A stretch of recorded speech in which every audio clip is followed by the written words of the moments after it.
Praise the lord. నూతన సంవత్సర ఆశీర్వాదం కొరకు షాలేం రాజా మినిస్ట్రీస్ వారు నిర్వహించు 40 రోజుల ఉపవాస ప్రార్థనలు. తేదీలు నవంబర్ 1 నుండి డిసెంబర్ 10వ తారీఖు వరకు. సమయం ఉదయం 10 గంటల నుండి 1 గంట వరకు, రాత్రి 7 గంటల 30 నిమిషముల నుండి 9 గంటల 30 నిమిషముల వరకు. స్థలము కొలమర్ల గ్రామంలో షాలేం రాజా ప్రార్థనా మందిరం నందు. యూట్యూబ్ అజయ్య షాలేం రాజా ఛానల్లో ప్రత్యక్ష ప్రసారం.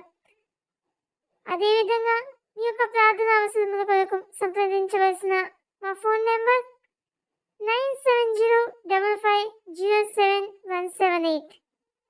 ప్రేమతో ఆహ్వానించువారు పాస్టర్ రెవరెండ్ అజయ్య గారు, లూదియా గారు, షాలేం రాజా మినిస్ట్రీ సంఘస్థులు, కొలమర్ల గ్రామ ప్రజలు అందరూ ప్రేమపూర్వక ఆహ్వానితులే.